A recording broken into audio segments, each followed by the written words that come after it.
Bienaventurados los perfectos de camino, los que andan en la ley de Jehová. Bienaventurados los que guardan sus testimonios y con todo el corazón le buscan, pues no hacen iniquidad los que andan en sus caminos. Tú encargaste en que sean muy guardados tus mandamientos. Ojalá fuesen ordenados mis caminos para guardar tus estatutos. Entonces no sería yo avergonzado cuando atendiese a tus mandamientos. Te alabaré con rectitud de corazón cuando aprendiere tus justos juicios. Tus estatutos guardaré, no me dejes enteramente. Instituto Bíblico Camino de Luz al aire. Sean todos bienvenidos. Antes de entrar en detalle, hermano Kevin, quiero leer una porción bíblica para todos los hermanos que nos escuchan y a los que nos están viendo en esta hora. En el Salmo 119, versículo 140. Salmo 119, versículo 140 nos enseña: sumamente pura es tu palabra y la ama tu siervo. Oído lo que dice la enseñanza bíblica: sumamente pura es tu palabra y la ama tu siervo. Queremos iniciar este programa con esta porción bíblica en donde el salmista está expresando el amor que siente y desea por la palabra de Dios. Y de igual manera, de igual forma, cada uno de nosotros también debemos sentir este deseo por la palabra del Señor, en donde sumamente pura es la palabra de Dios. Y también decir como el salmista: y la ama tu siervo. Entonces, partiendo de esta premisa, vamos a iniciar y a continuar con este tema de la doctrina, tanto fundamental como la doctrina general, que cada uno de nosotros como creyentes, cada uno de nosotros como cristianos, debemos de una manera deseosa, de una manera diligente, conocer todo el cuerpo de doctrina que hace parte del cristianismo en general. Nosotros como individuos cristianos debemos tratar de conocer la doctrina, lo que dice la palabra de Dios.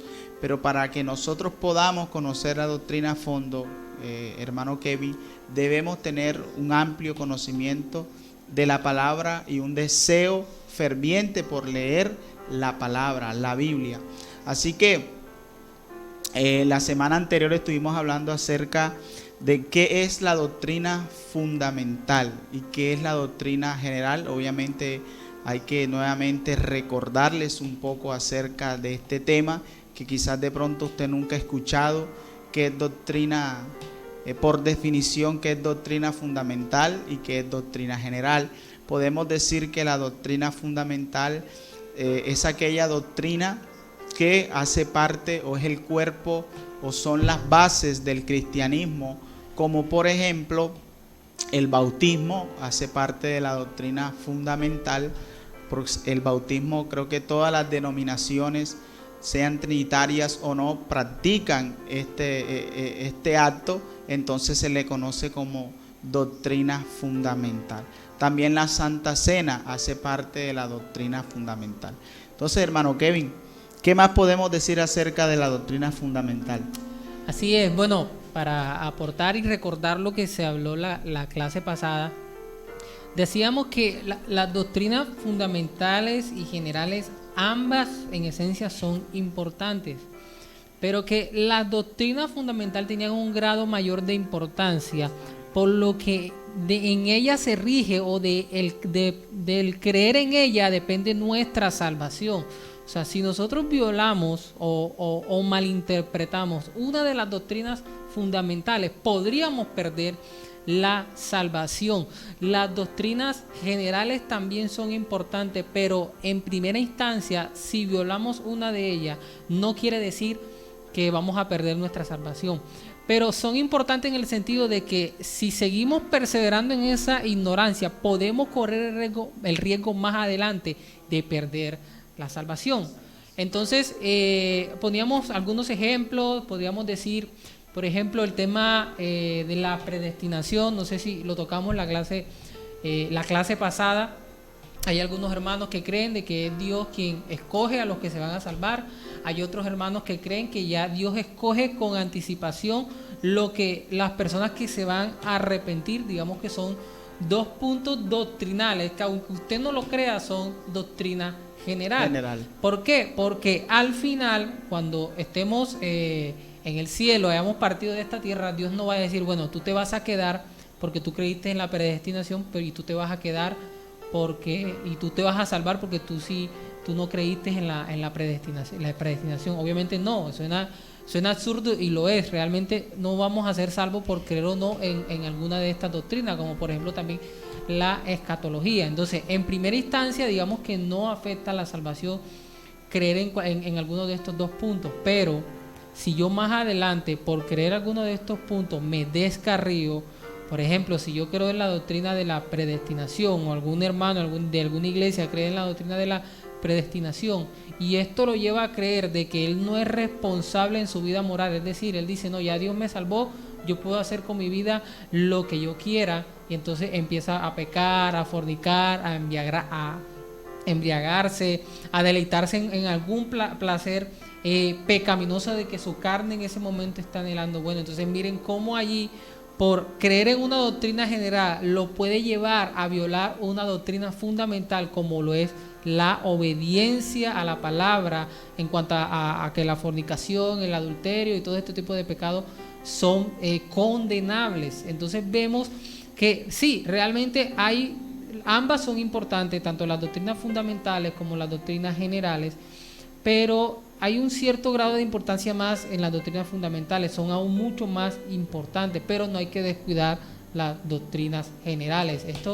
Con esto no quiero decir de que, por ejemplo, si el hermano Marlon cree una posición en cierto punto y yo creo otra en cierto punto, obviamente hay una de las dos tiene que ser correcta.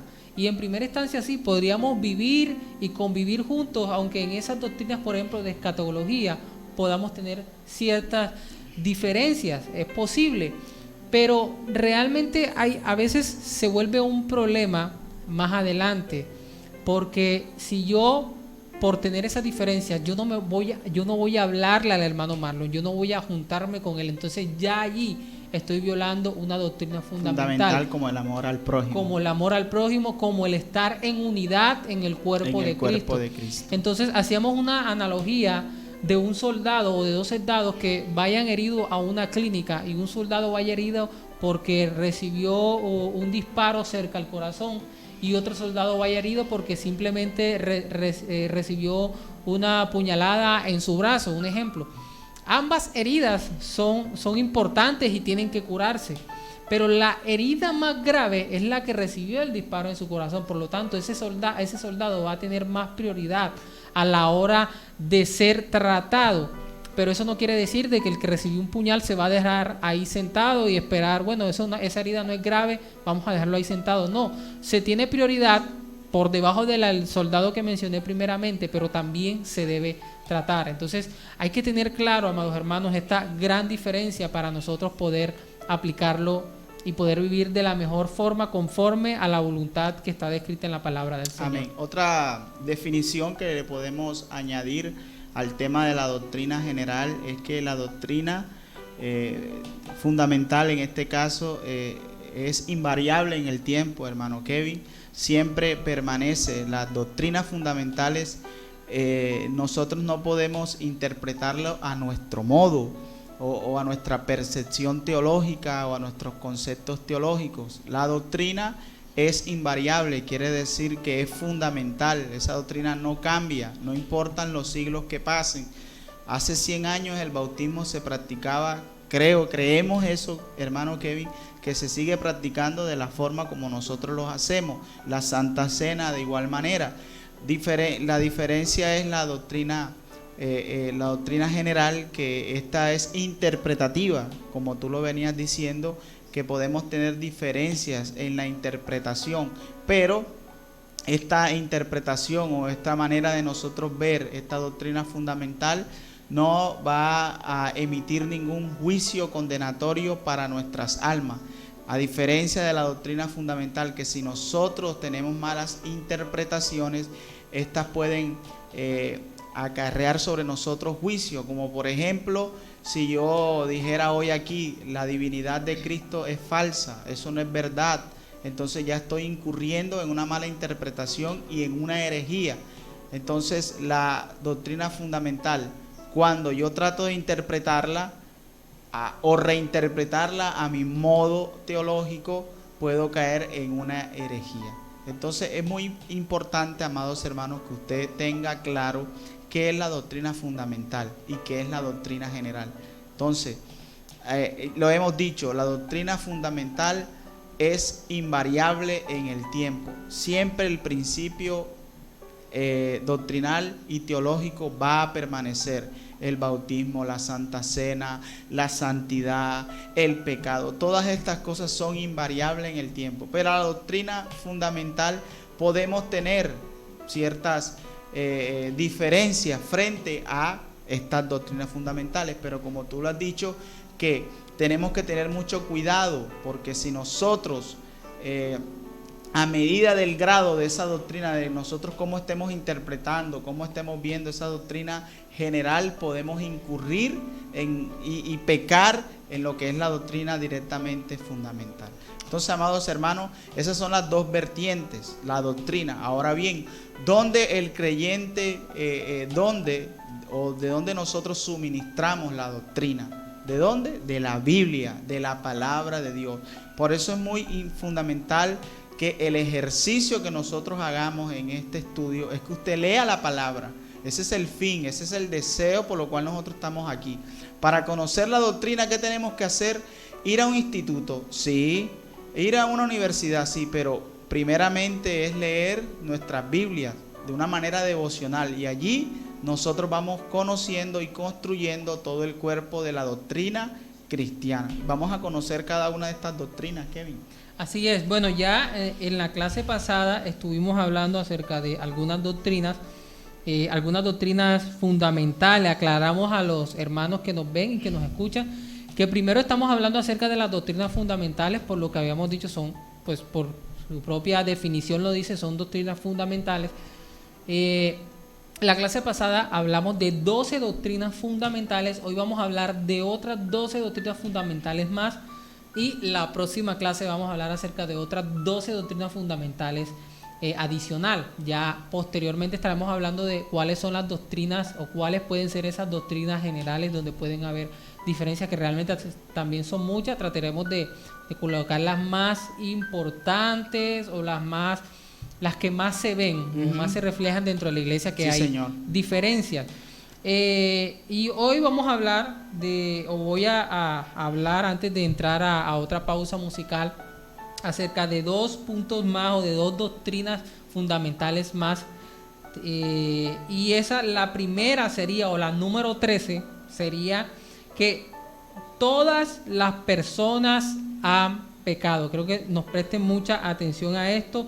Todas las personas han pecado. Esa es una doctrina fundamental. Y quiero que lo veamos en el texto bíblico. Quiero que vayamos al libro de Romanos, capítulo 3, versículo 23. Romanos capítulo 3, versículo 23. Mire lo que dice.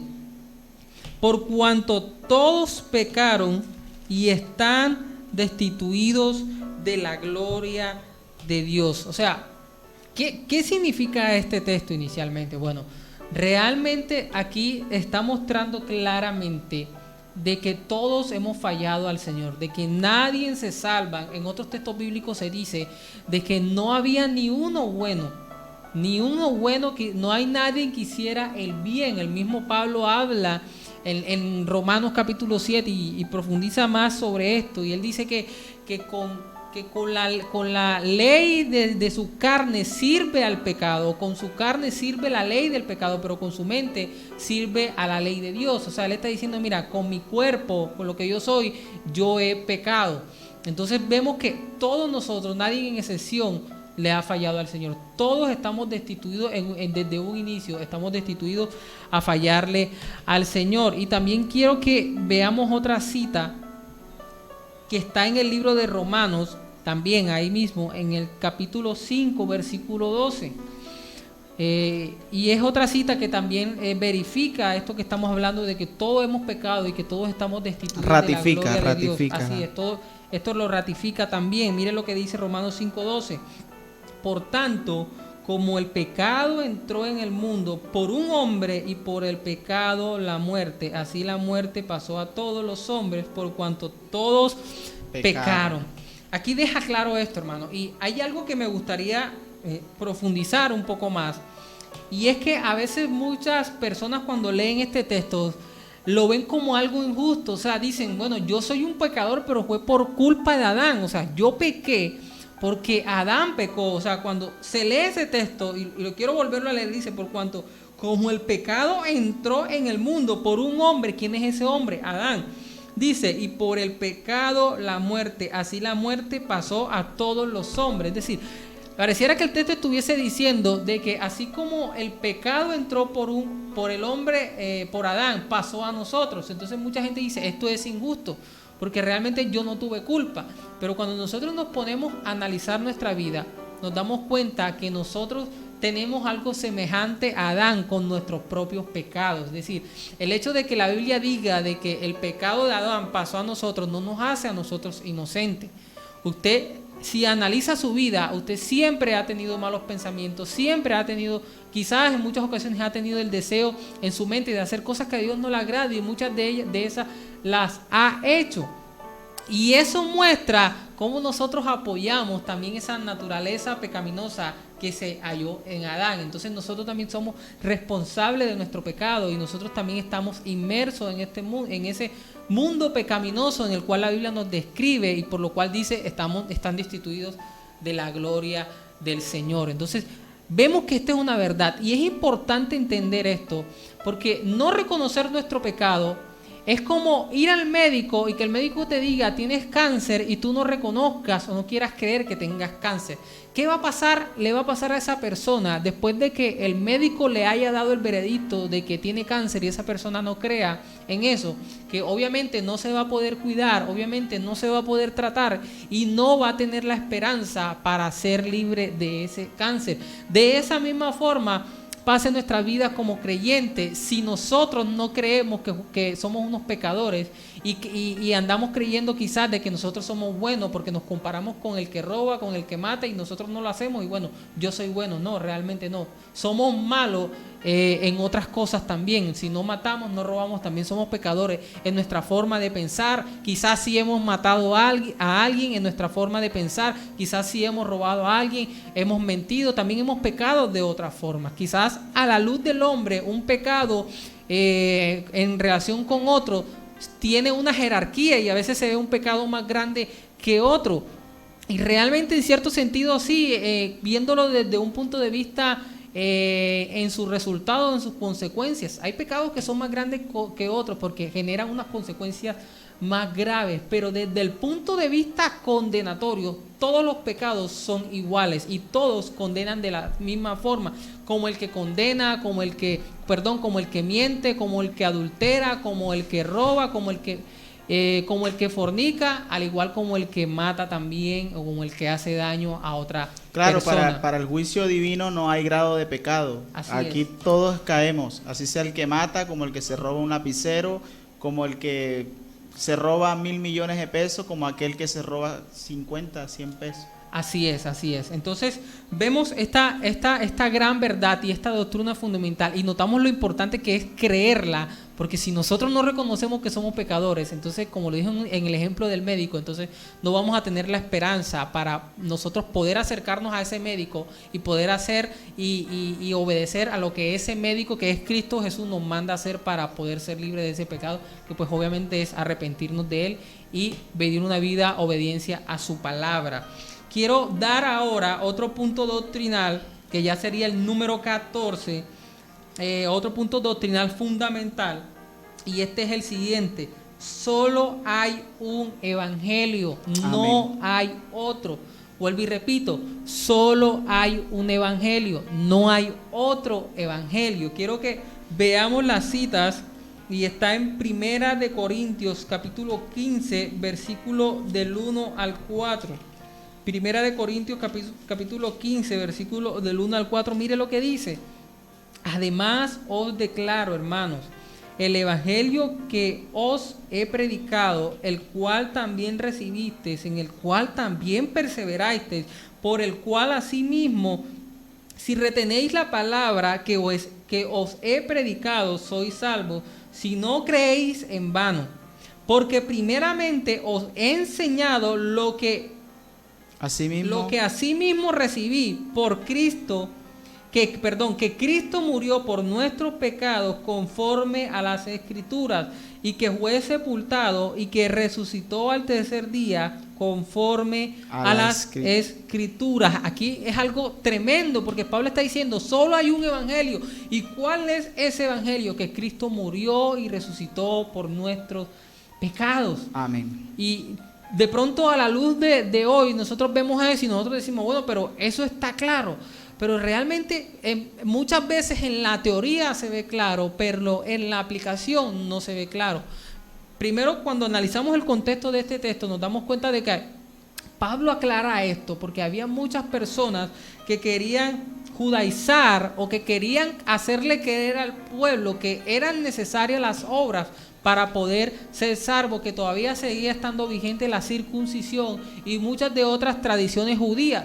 Y Pablo aclara y Pablo dice, miren, solamente hay un solo evangelio, que Cristo murió por nuestros pecados, y que al Él morir por nuestros pecados ya es suficiente para que nosotros seamos salvos, y que no hay nada más que nosotros podamos hacer como que sea contado como una obra para poder ser salvos. Lo único que tenemos que hacer nosotros es que creer a Él, obedecerle a Él y rendirnos a Él. Eso es lo que Pablo está diciendo. Entonces, vemos en el versículo 2 y vemos en el versículo 2 que es necesario, que hay que creer con firmeza y seguir a Cristo con fidelidad. Otro texto, y con esto culminamos y pasamos a una pausa musical, está en el libro de Gálatas, capítulo 1, versículo del 8 al 9. Gálatas, capítulo 1, versículo 8 al 9. Otro texto más que argumenta esta gran verdad bíblica de que solamente hay un solo evangelio. Mire lo que dice. Mas si aún nosotros o un ángel del cielo os anunciare otro evangelio diferente del que os hemos anunciado, sea anatema. Y aquí la palabra anatema, ¿qué significa? Que caiga en maldición, que sea una persona que sea maldita. Eso es lo que está diciendo y está siendo fuerte Pablo.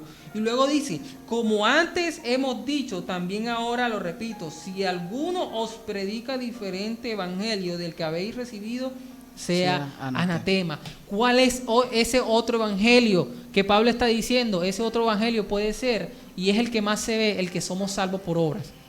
Ese es otro evangelio, ese no es el evangelio de Cristo, hermano.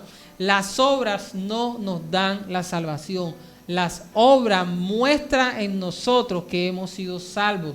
Las obras, las buenas obras son un fruto de nuestra salvación, pero no es lo que nos da la salvación. Eso hay que tenerlo claro. Y eso es lo que Pablo quería aclarar, que no eran las obras las que nos daban la salvación, que era ¿qué? El sacrificio de Cristo. Y mira lo que dice Pablo iniciando, dice, si incluso un ángel les trae otro evangelio, si incluso un ángel viene a decirle otra cosa que no sea de que Cristo es suficiente para nuestra salvación, dice que sea un anatema, que no le crean a Él.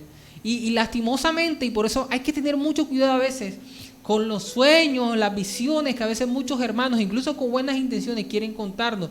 Y siempre hemos dicho, todo sueño, toda visión debe estar alineado a la palabra de Dios.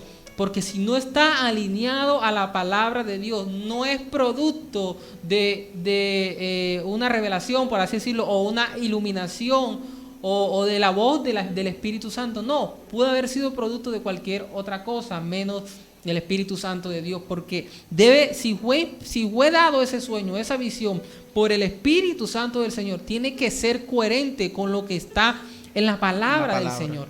Y si no es coherente con lo que está en la palabra del Señor, entonces es otro evangelio, no es el evangelio de Cristo. Y eso hay que tenerlo muy claro, amados hermanos. Ahora, hermano, aquí en síntesis podemos decir que esta doctrina de que no hay otro evangelio. ¿Por qué no hay otro evangelio, amados hermanos? Porque la palabra nos enseña que Cristo es la salvación. Y partiendo de ahí, de esta doctrina, de esta enseñanza apostólica, es que nosotros, cada uno de nosotros que fue llamado, que fue escogido por Dios, debemos estar parados sobre la base o sobre este cimiento de esta enseñanza doctrinal de que no hay otro evangelio sino el que Cristo predicó. ¿Cuál fue el que Cristo predicó? El que los apóstoles obviamente también predicaron después de la ascensión de Cristo. Vemos que aquí Pablo está diciendo de que no hay otro evangelio. ¿Por qué motivo lo está haciendo, hermano Kevin? Porque habían hermanos que estaban judaizando o querían añadirle el legalismo a la gracia. Y eso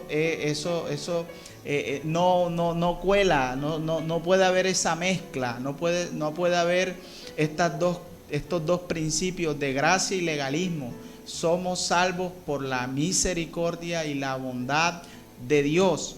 Y los judaizantes decían de que éramos salvos por obras. ¿Y cuál era? Circuncidarte y abrazar obviamente ciertos principios legalistas del judaísmo. Pero podemos ver aquí que hay un solo evangelio y eso es doctrina, hermano Kevin.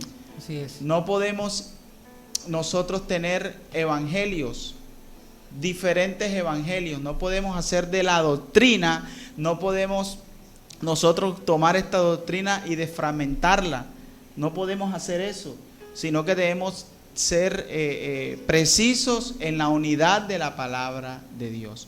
Bueno, hermano Kevin, con estos dos principios doctrinales queremos hacer la primera pausa musical. Vamos a continuar nuevamente con este tema acerca de la doctrina fundamental.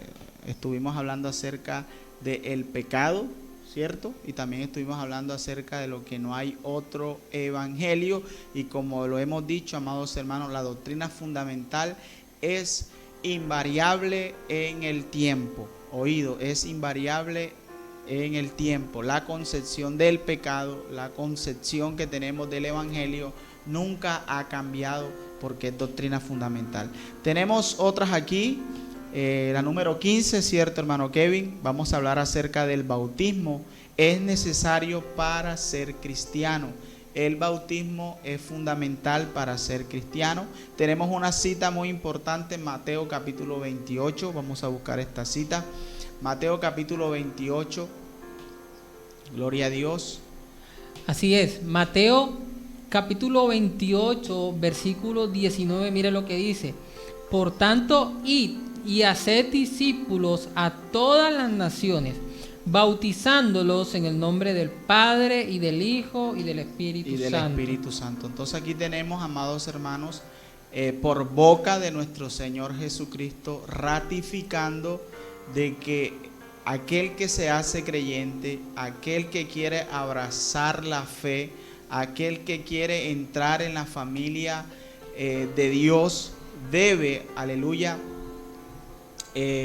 bautizarse como medio en donde esa persona está declarando, esa persona está ratificando, esa persona que se hace creyente está demostrando de que realmente quiere nacer de nuevo. Obviamente la regeneración es un acto espiritual en el corazón del hombre, pero también es necesario el acto voluntario en donde ratifica, en donde él demuestra en vida a las personas que lo están viendo y vean que realmente él ha cambiado.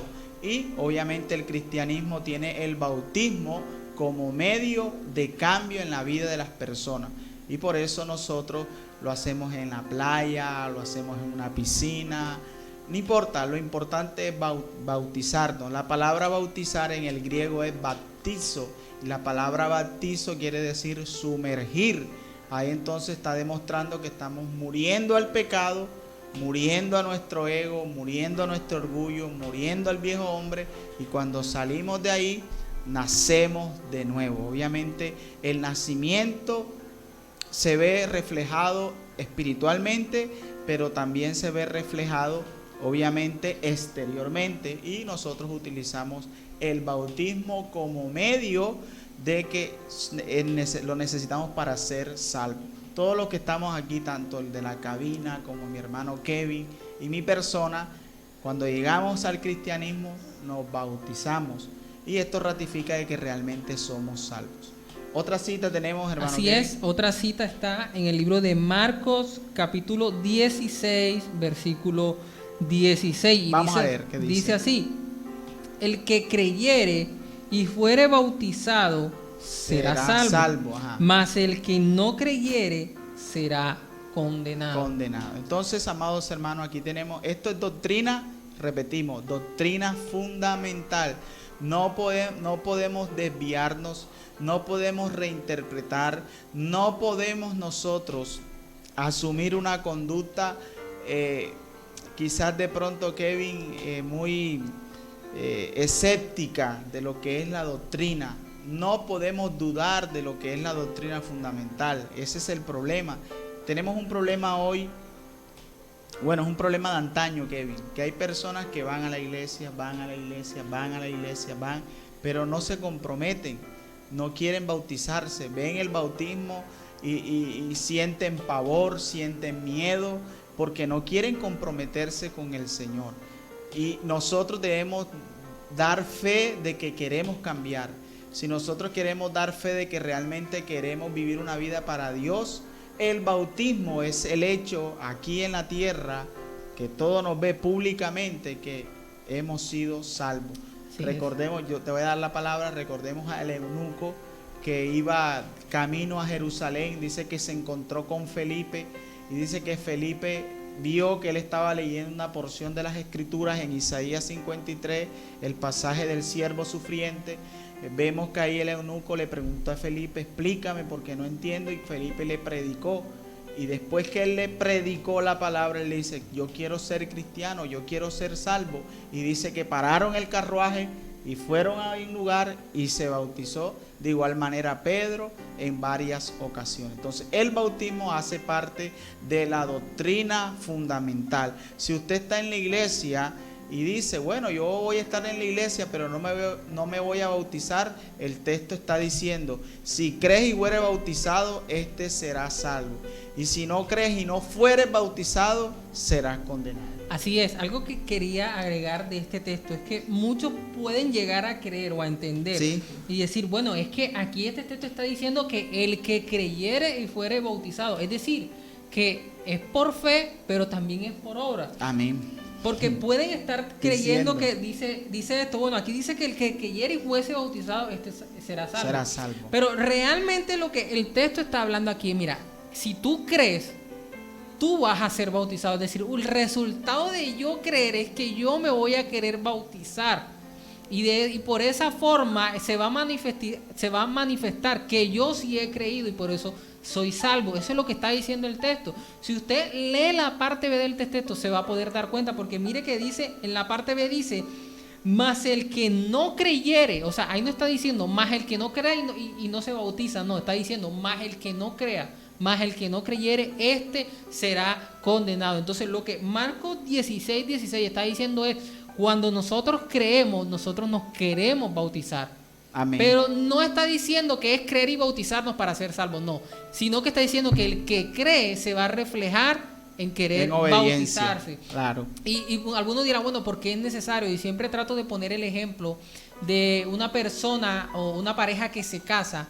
¿Cómo esas personas reflejan a la sociedad que se han casado? Por su anillo de bodas. Amén. Es el anillo de bodas el que refleja ante la sociedad que ellos están casados. De esa misma forma es el bautizo. El bautizo refleja hacia la iglesia de que esas personas sí han creído al Señor. Ahora aquí, hermano Kevin, entramos a una pregunta. ¿Por qué las iglesias cristianas evangélicas no creemos o no practicamos en el bautismo neonatal o el bautismo de los niños? ¿Cómo podemos explicarle por concepto doctrinal de no creer en el bautismo de niños?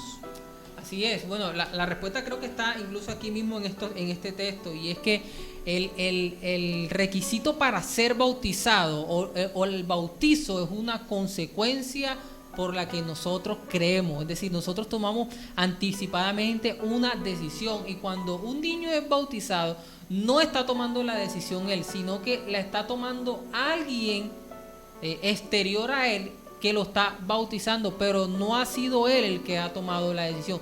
Por esa razón no bautizamos a los niños, porque en ellos todavía no está la conciencia del bien y el mal. Es decir, sí hay pecado en ellos, pero no está la conciencia de qué es bueno y qué es malo, y por lo tanto no pueden tomar esa decisión de creer en Cristo. Todavía no están en esa capacidad, por lo tanto no pueden ser bautizados. Ahora también vemos aquí que en la palabra, tanto los libros de los Hechos que nos relatan estos acontecimientos del bautismo, podemos ver que la mayoría de personas que se bautizaron eran adultos, ya tenían una conciencia definida de que sabían el bien y el mal. Por eso entonces nosotros como doctrina no la practicamos el bautismo de niños. Vamos a continuar con otra doctrina. Así es.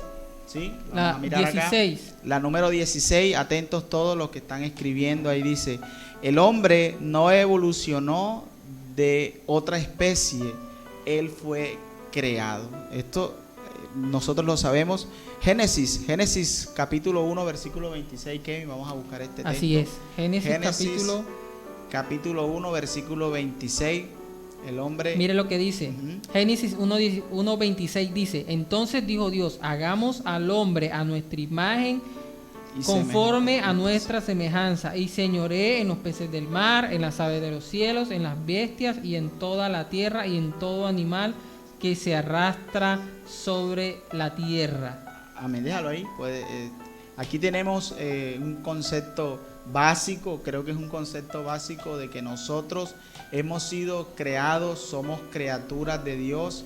Maravilloso, porque somos la corona de la creación de Dios. Dios puso su aliento, dice, en nosotros, y fuimos un alma viviente. Fuimos creados a la imagen y semejanza de Dios. Hemos dicho que esta imagen y semejanza quiere decir de que tenemos una mente, tenemos una razón, tenemos la libertad de poder de pensar y de actuar. Es muy maravilloso. No podemos creer que el hombre haya evolucionado. Oído, amados hermanos, que esto es muy importante. Usted sabe que cuando vamos al colegio, vamos a la universidad, los presupuestos tanto del colegio, de esta educación, nos dicen y creen en todas las teorías darwinianas. En el libro del El origen de las especies de Charles Darwin, fue en el siglo pasado, hablando acerca de que el hombre no había sido creado, sino que es producto de millones de años y de una evolución. Fue evolucionando, ya nosotros sabemos la historia un poco, que éramos unos chimpancés, bueno, hasta ser lo que somos. Eso es una herejía, eso es una mentira de Satanás, una mentira del diablo. Nosotros hemos sido creados por Dios. Y eso por doctrina, Kevin, podemos decir de que si fuimos creados por Dios, debemos obediencia a Dios. Si fuimos creados, debemos estar bajo la autoridad, bajo esa autoridad divina. Si hemos sido creados, nos enseña que nosotros ahora aquí en esta tierra somos administradores de las cosas de Dios.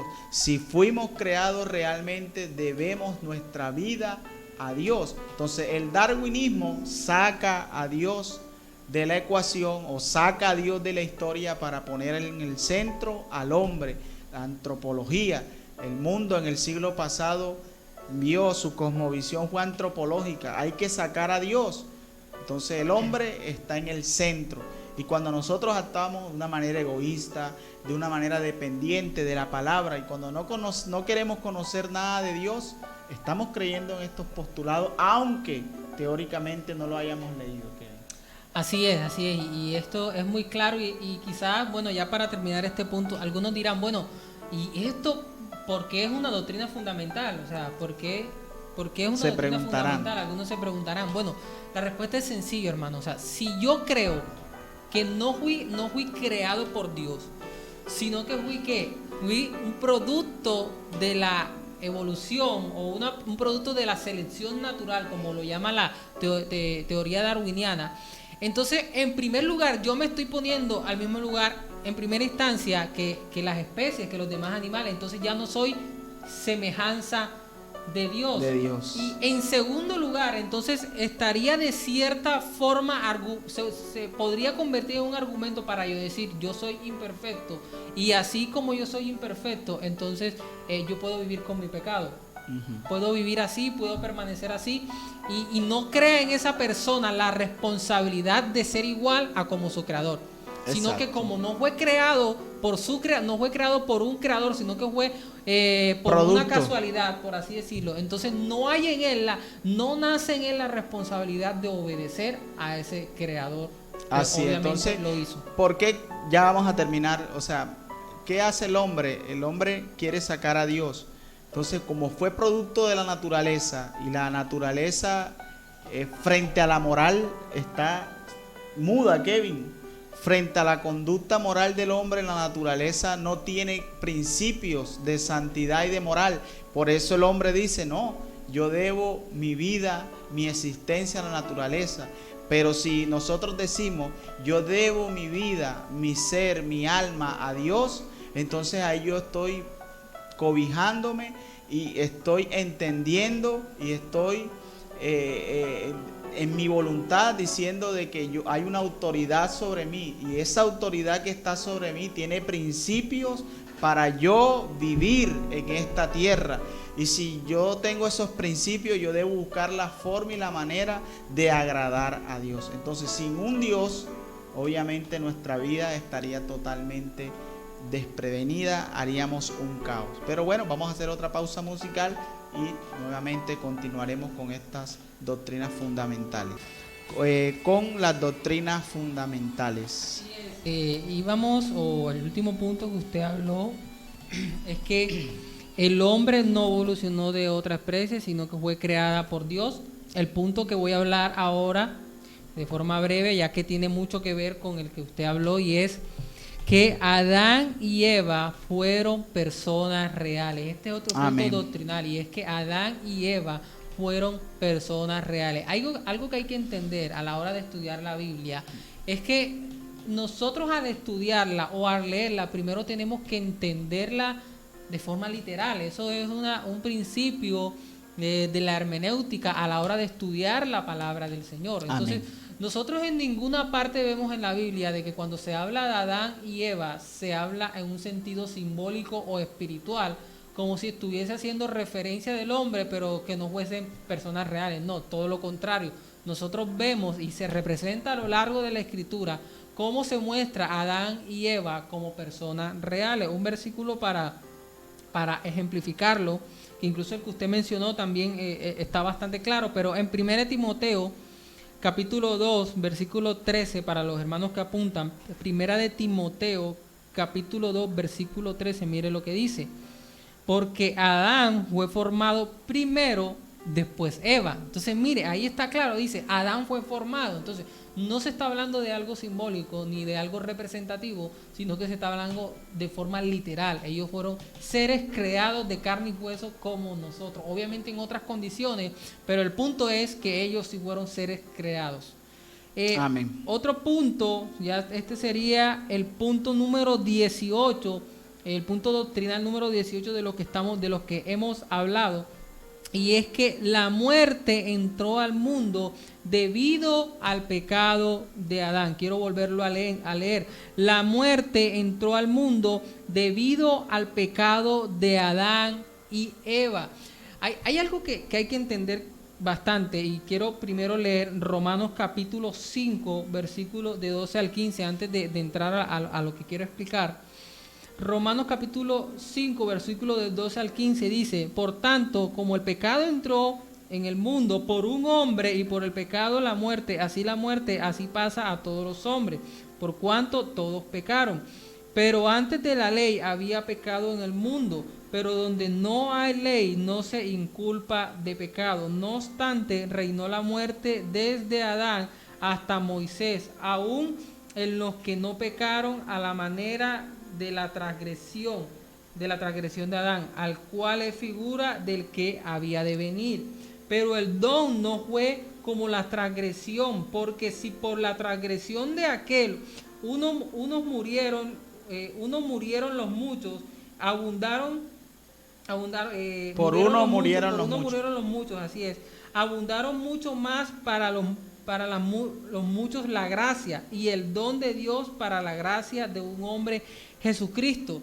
Quiero que hay algo que quede claro, y es que aquí el texto en Romanos 5, desde el versículo 12, está diciendo de que el pecado entró, o la muerte, perdón, entró por Adán y Eva. Y hablando acerca de la teoría evolucionista, nos dábamos cuenta de que en esa teoría también se dice algo, y es que la Tierra tiene millones de años.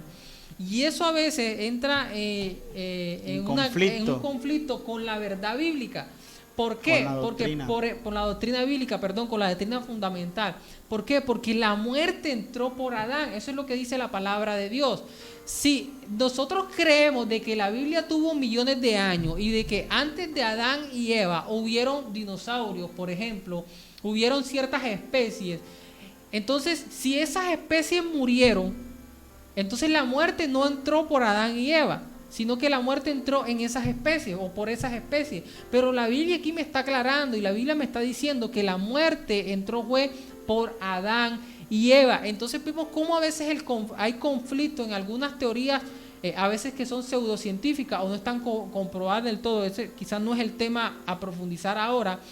Pero lo que quiero que quede claro es que la muerte entró por Adán y Eva, y a veces tenemos que tener mucho cuidado si queremos tomar ese tipo de teoría científica de que la Tierra tiene millones de años y de que antes de Adán y Eva hubo vida. Porque es que si nosotros creemos eso, entonces sin darnos cuenta podemos estar creyendo de que la muerte no entró por Adán y Eva, y entonces estamos cometiendo un pecado grave en una doctrina fundamental, y es que estamos diciendo de que Dios es mentiroso. Así porque es. Aquí claramente la palabra está de que la muerte entró fue por Adán y Eva y no por nadie más.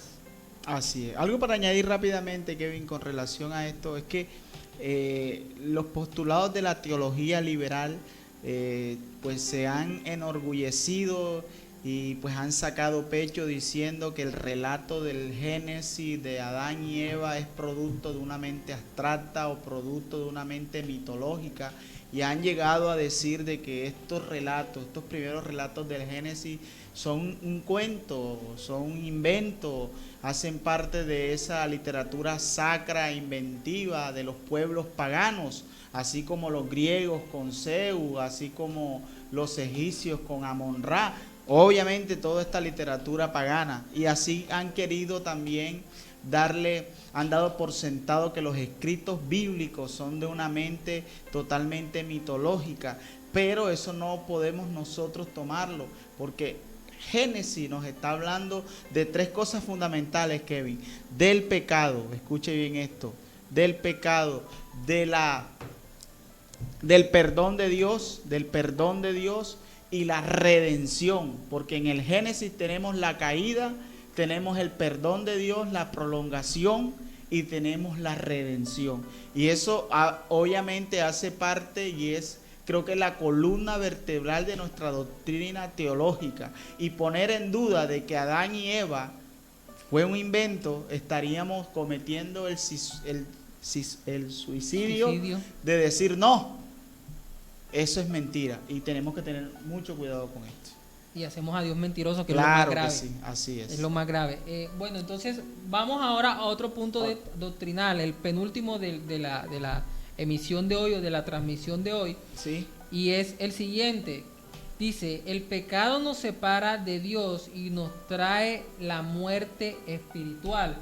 Quiero leer entonces Isaías 59:2, y nuestro hermano Marlon nos va a hacer pues una introducción acerca de esto. Libro de Isaías, capítulo 59, versículo 2, mire lo que dice: pero vuestras iniquidades han hecho división entre vosotros y vuestro Dios, y vuestros pecados han hecho ocultar de vosotros su rostro para no oír. Aquí tenemos nuevamente está ratificando de que el hombre, por causa del pecado, por causa de su desobediencia. En este pasaje Isaías le está hablando al pueblo de una manera tajante y fuerte y está condenando la desobediencia del pueblo y le está diciendo: sus pecados han hecho división entre mí, entre ustedes.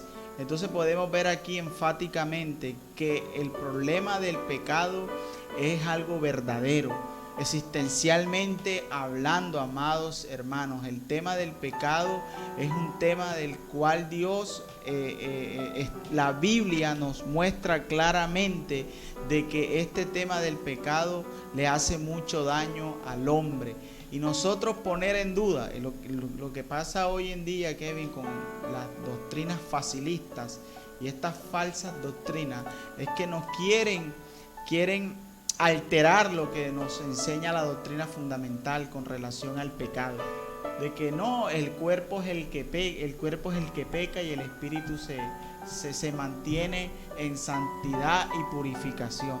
Pero no podemos tomar este tipo de doctrinas porque son diabólicas y dañinas. Mire esto, ¿qué ataca Satanás? ¿Qué es lo primeramente que Satanás ataca? La doctrina.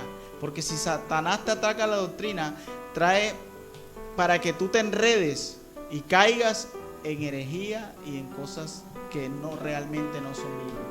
Así es, así es. Bueno, entonces vamos a otro punto doctrinal, el número 20, que dice así: Jesucristo murió por y a causa de todos nuestros pecados y dio su vida en rescate por todos. Quiero volverlo a leer. Jesucristo murió por y a causa de todos nuestros pecados y dio su vida en rescate de todos. Quiero leerle una cita en Isaías capítulo 53 versículo 6.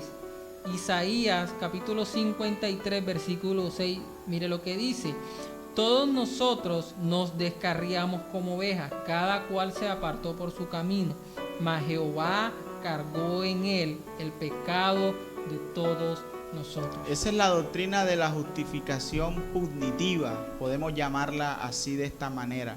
Amados hermanos, por doctrina fundamental tenemos de que Cristo fue quien murió por nuestros pecados. Ahora, estando nosotros en esta condición pecaminosa, estábamos perdidos, estábamos errantes, como dice la palabra, éramos ovejas sin pastor. El Señor nos trajo, el Señor con su amor nos trae a su redil. ¿Por qué justicia punitiva? Porque ahora Cristo, al morir en la cruz del Calvario, hermano Kevin, maestro Kevin, Cristo imputa su justicia a nuestras vidas.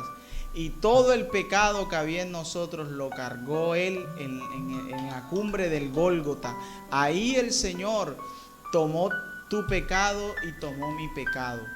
Y ahí, gracias a esta obra maravillosa, esta obra salvavífica, podemos tener redención.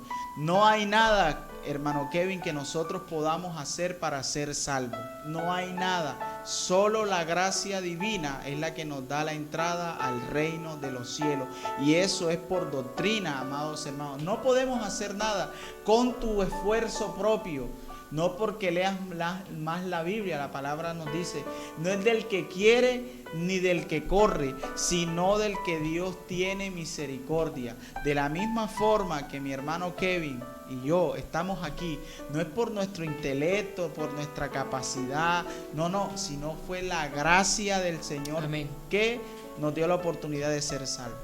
Así es. Bueno, nos alcanza el tiempo para tocar algunos otros puntos doctrinales. ¿Sí? De ámbito fundamental en el creyente, y quiero tocar el siguiente, y mire lo que dice: el sacrificio de Jesucristo fue para nosotros una sustitución. Voy a volverla a leer. El sacrificio de Jesucristo fue para nosotros una sustitución, y quiero que leamos Primera de Pedro capítulo 2 versículo 24. Primera de Pedro capítulo 2 versículo 24. Mire lo que dice: quien llevó él mismo nuestros pecados. Obviamente que ahí se está refiriendo a Cristo. Quien llevó él mismo nuestros pecados en su cuerpo sobre el madero, para que nosotros, estando muertos a los pecados, vivamos a la justicia, y por cuya herida fuiste sanado. Y eso era algo que usted decía, y es que nosotros no somos lo que somos por nosotros. Somos lo que somos por gracia y misericordia de nuestro Señor Jesucristo. Por eso es que nosotros no tenemos por qué gloriarnos, no tenemos por qué jactarnos y decir, gracias a mí ellos han conseguido esto, o gracias a mí ellos han podido obtener esto, o saber esto, o vivir esto. No, es gracias a la misericordia de Dios. Realmente nosotros no merecemos nada, y nosotros nos debemos de sentir complacidos y agradecidos con el Dios del cielo, porque sencillamente nos quiso escoger como su instrumento para bendecir a otras personas, sea en el ámbito de la enseñanza, sea en el ámbito de la alabanza, sea en el ámbito de cualquier servicio ministerial dentro del cuerpo de Cristo, dentro de la congregación. Aunque bueno, en estos tiempos quizás no se está viendo, pero Dios lo ha usado a usted en cualquiera de estos ámbitos. ¿Para qué? Para beneficiar a otros hermanos, para beneficiar a su iglesia, pero no por nuestras obras, sino por la misericordia y la gracia de nuestro Señor Jesucristo. Y este texto también aclara de que Cristo que se sustituyó, el que hizo, cogió nuestro pecado, y lo que hizo con nosotros lo hizo con el propósito de poder limpiarnos. Una vez recuerdo a un profesor que yo sé que usted conoce, y es el profesor Sproul, R.C. Sproul. Y él en una de sus clases de teología, usted lo puede encontrar en internet, en YouTube, si quiere aprender más. Y él hacía una gráfica que me gustaba mucho, y es que él dibujaba dos círculos, donde uno representaba al hombre y estaba todo rayado, y el otro representaba, había otro círculo que estaba limpio, y ese representaba a Cristo. Y él hacía como por medio de flechas, en medio de su dibujo, de su gráfica, señalando de que Cristo lo que hizo fue que se vació o se llenó de la suciedad de nosotros para nosotros tener su limpieza, o para estar justificados. Entonces nosotros somos justificados ¿por qué? Por la gracia de Cristo. Nosotros somos justificados ¿por qué? Por la obra que hizo Cristo, no por la de nosotros. Entonces es algo claro. Hay algo que me gusta mucho, y es un ejemplo de un predicador llamado Jonathan Edwards en el siglo XIX, si no estoy mal. Sí. Donde él habla y pone un ejemplo de un dique, y él dice, bueno, imagínense ustedes un dique que esté conteniendo una gran cantidad de agua, y ustedes estén, una represa, como una represa, exacto, ustedes estén ahí cerca a ese dique, y que realmente esté el dique aquí conteniendo esa gran cantidad de agua, y ustedes estén al frente a unos 100 metros o a unos 150 metros, ustedes estén ahí. E imagínense que ese dique o esa represa se rompe, la estructura no soporta todo ese peso o ese volumen de agua, y rompe los muros que la están conteniendo, y se empieza a desplazar o a caer sobre nosotros. Pero en esos 100 o 150 metros que hay de separación entre nosotros y la represa que se está destruyendo, se abra un hueco, y en ese hueco caiga todo el agua y nosotros podamos ser salvos. Bueno, de esa forma o algo así parecido, o algo así simboliza lo que Cristo hizo nosotros. Lo que Cristo hizo fue que toda la ira de Dios, que es lo que representa esa agua contenida en el dique, toda esa ira de Dios que está ahí contenida, cuando se suelte o cuando se desprenda, fue vaciada sobre Cristo y no sobre nosotros. Entonces Cristo fue el sustituto de las consecuencias que nosotros debíamos pagar. La consecuencia era que nosotros estemos muertos, que nosotros muramos, que nosotros seamos destruidos después de esta vida.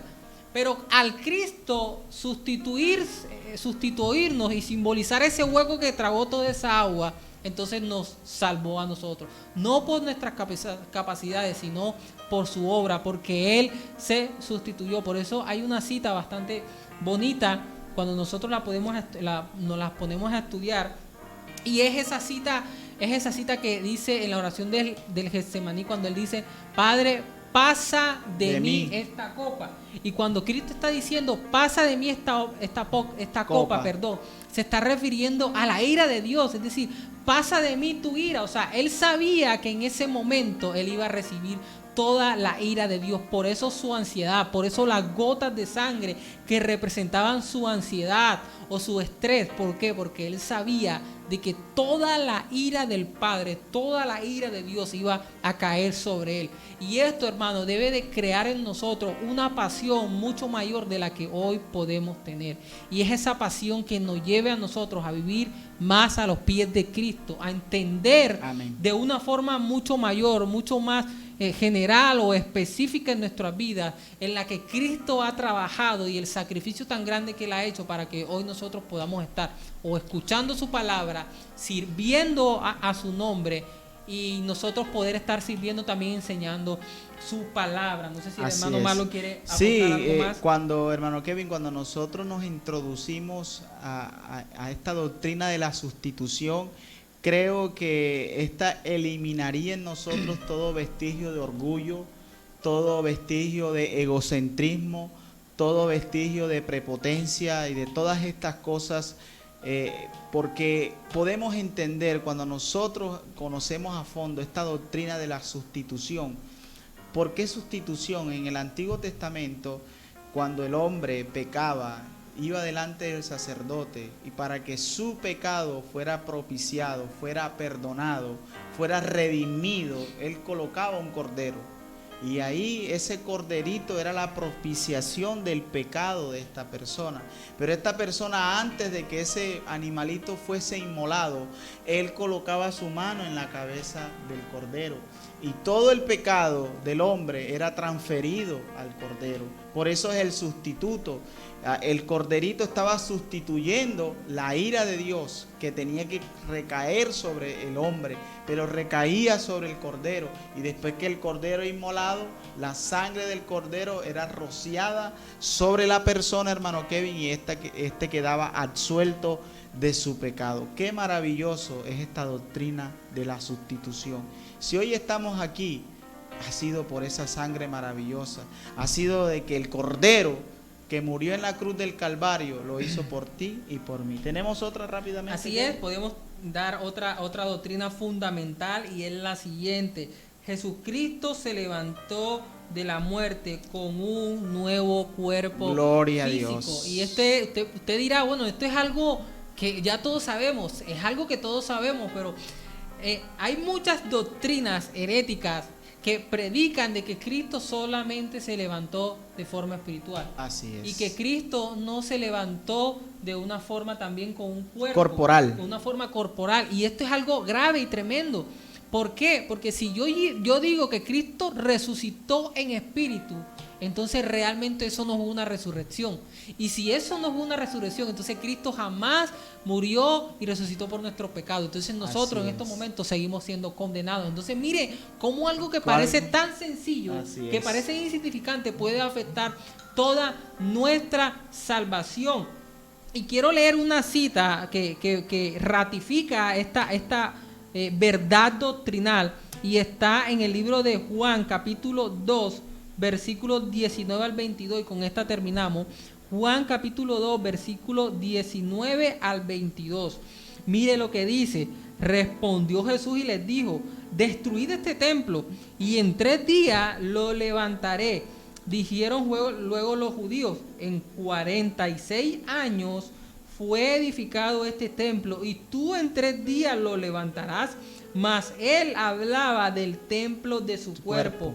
Por tanto, cuando resucitó de entre los muertos, sus discípulos se acordaron que había dicho esto, y creyeron la escritura y la palabra que Jesús había dicho. Jesús está hablando de forma simbólica, y él está diciendo: ustedes van a destruir este templo, pero en 3 días se va a levantar. Y este templo se estaba refiriendo a su cuerpo. Él estaba diciendo: mira, si ustedes nos van a destruir, yo voy a morir, pero yo voy a resucitar.